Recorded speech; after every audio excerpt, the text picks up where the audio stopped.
मार्च 2025 कर्क राशि के लिए कैसा रहेगा। स्वास्थ्य के बारे में चर्चा कर ले तो 1 तारीख से लेकर और 14 मार्च तक हेल्थ पे आपको ध्यान देना है। ठंडा गर्म खाते समय थोड़ा ध्यान देना हेल्थ पे। ईएनटी की समस्या आपको रह सकती है, नेत्र की समस्या, या फिर किसी जानवर से आपको कोई भय रह सकता है, तो किसी जानवर को 14 मार्च तक परेशान मत करना, नहीं तो उससे आपको नुकसान होगा। साथ ही साथ गिरने पड़ने से हल्का सा आपको चोट का खतरा भी लगा रहेगा। फिर 15 तारीख से इनमें से एक ग्रह यानी बुध देव वक्री हो जाएंगे, तो यहां से स्वास्थ्य अच्छा रहने लगेगा। धन की स्थिति के बारे में हम बात करें तो 1 तारीख से लेकर और 14 मार्च तक, जब तक ये सूर्य शनि की युति बन रही है, आपके खर्चों में बढ़ोतरी हो जाएगी। पहला, सरकारी आपका खर्च बढ़ेगा, आपको किसी पेनल्टी का भुगतान करना पड़ सकता है, सरकारी किसी कोई बिल आपका बढ़ चढ़ के आएगा, उससे आप परेशान रहेंगे। मरम्मत के कार्यों में आपको धन खर्च करना पड़ सकता है, कर्मचारियों को धन देना पड़ सकता है। तो कुल मिला के आय से बहुत ज्यादा आपका व्यय बढ़ जाएगा 14 मार्च तक, और धन जो आना होगा वो भी इंस्टॉलमेंट में ही आप पे आएगा। यानी सूर्य और शनि की युति का बिल्कुल असर आप पर 14 मार्च तक लगेगा।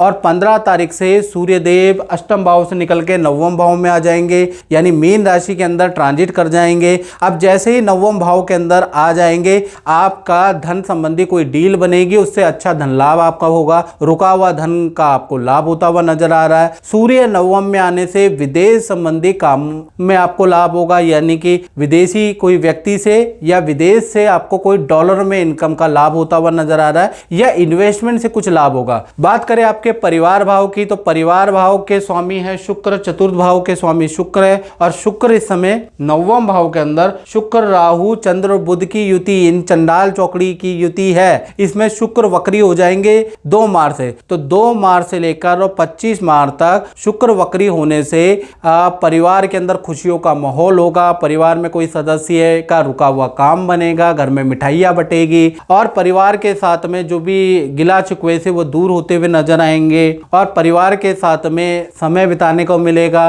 परिवार के साथ में किसी शादी समारोह फंक्शन में जाने को मिलेगा। यानी कुल मिलाकर शुक्र वक्री का प्रभाव मार्च में कहीं ना कहीं अच्छा ही नजर आ रहा है, गिले शिकवे को दूर करता हुआ नजर आ रहा है। तो पारिवारिक क्षेत्र बहुत ही अच्छा कर्क राशि का रहेगा। अब बात कर लेते हैं कर्क राशि की संतान के बारे में। तो संतान के स्वामी पंचम भाव के स्वामी मंगल है। मंगल 12वें में मिथुन राशि में बैठे हैं, तो मिथुन राशि में मंगल का बैठ जाना अच्छा और बुरा दोनों प्रकार का फल देता है, क्योंकि मिथुन राशि में ठंडा गर्म हो जाता है। मंगल ठंडा भी होता है और मंगल गर्म भी होता है, तो यहां पर अच्छा बुरा दोनों प्रकार का फल मार्च में मिलेगा संतान को। पहले अच्छे के बारे में बात कर लेते हैं। तो संतान की करियर में उन्नति मंगल करेंगे मार्च में, करियर से संबंधित संतान को अच्छा रिजल्ट मिलेगा। विद्या से संबंधित गुड रिजल्ट मिलेगा, विद्या में अच्छे अंक मिलेंगे। किसी इंस्टीट्यूशन में संतान का कुछ ना कुछ हो जाएगा, तो कहीं ना कहीं करियर के लिए मंगल का प्रभाव बहुत अच्छा है। लेकिन बुरा क्या है? बुरा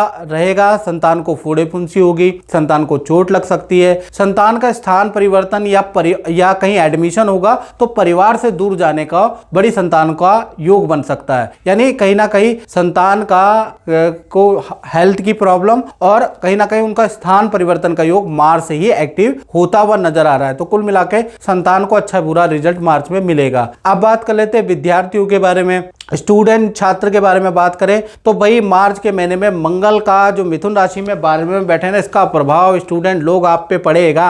ध्यान से सुने। हेल्थ में पेट संबंधी प्रॉब्लम, इन्फेक्शन की आपको प्रॉब्लम, फूड पॉइजनिंग, उल्टी की प्रॉब्लम रह सकती है। उल्टा सीधा मत खाइएगा मार्च में, थोड़ा डाइट में कंट्रोल रखिएगा। साथ ही साथ करियर के लिए मंगल बहुत अच्छा है। करियर में कोई रुका हुआ काम आपका बन सकता है। करियर में जहां आप अप्लाई कर रहे हैं, चाहे जॉब के लिए चाहे पढ़ाई के लिए, वहां आपका नंबर आ सकता है, आपका हॉस्टल चेंज हो सकता है, आपका स्थान परिवर्तन भी लिखा है। तो विद्यार्थियों का हेल्थ का पॉइंट ऑफ व्यू छोड़ के बाकी बहुत अच्छा है, मंगल अच्छा ही रिजल्ट देगा। अब बात कर लेते हैं कर्क राशि वालों की नौकरी के बारे में, जो जॉब करते हैं उनके बारे में। तो कहीं ना कहीं गुरु जो लाभ भाव में बैठे हैं, यानी जो बृहस्पति वृषभ राशि में लाभ भाव में बैठे हैं, तो मार्च के महीने में जितने भी कर्क राशि वाले हैं उनकी पहले तो ढैया छूटने वाली है। दूसरा देखा जाए पद धन का आपका योग बनता है, अच्छी डील आपकी होती हुई नजर आएगी क्योंकि ढैया आपके ऊपर से छूट जाएगी मार्च में ही। साथ ही साथ देखा जाए तो ऑफिस मित्रों के साथ में सबसे पहला काम आप करेंगे, किसी धार्मिक व्यक्ति से को प्रणाम करेंगे, वहां जाएंगे या तीर्थ यात्रा आप करेंगे क्योंकि शनि की ढैया से आपको छुटकारा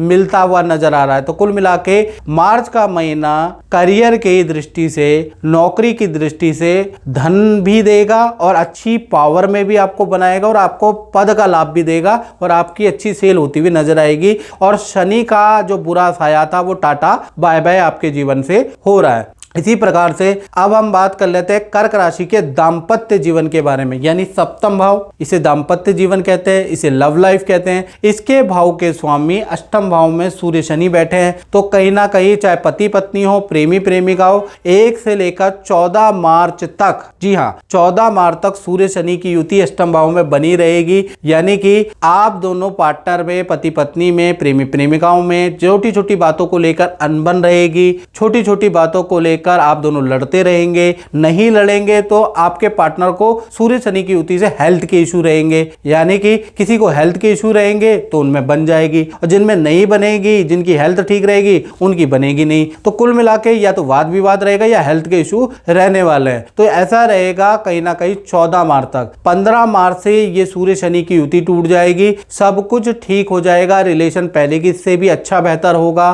पार्टनर का कोई करियर से संबंधित रुका हुआ काम भी बनता हुआ नजर आ रहा है। यानी 15 मार्च के बाद चाहे पति पत्नी हो, प्रेमी प्रेमिक हो, सब कुछ उनका चंगा चंगा चंगा रहेगा। लेकिन सूर्य शनि की युति का प्रभाव 14 तक तो भाई आप पे रहने वाला है, तो थोड़ा पार्टनर से कम उलझें। अब बात कर लेते हैं कर्क राशि वाले उनकी, जो व्यापार करते हैं, दुकान चलाते हैं, फैक्ट्री चलाते हैं। तो कहीं ना कहीं कर्म भाव यानी दसम भाव के स्वामी 12वें भाव में बैठे हैं मिथुन राशि के अंदर। देख रहे हैं मंगल 12वें भाव में बैठे हैं, तो मंगल का जो 12वें भाव में बैठना यानी अच्छा और बुरा दोनों प्रकार का फल मार्च में आपको मिलेगा। मार्च में आपकी अच्छी सेल होती हुई नजर आएगी, व्यापार में वृद्धि भी होती हुई नजर आएगी। ये मंगल का अच्छा प्रभाव है। बुरे के बारे में बात करें तो मार्च के महीने में क्योंकि मंगल खर्चे वाले भाव में बैठा है, तो इलेक्ट्रॉनिक आइटम में आपका खर्चा होगा, मशीनरी पे आपका धन खर्च होगा, आपके कार्यालय में, फैक्ट्री में, दुकान में शॉर्ट सर्किट होगा, उस पर भी धन खर्च होता हुआ नजर आएगा।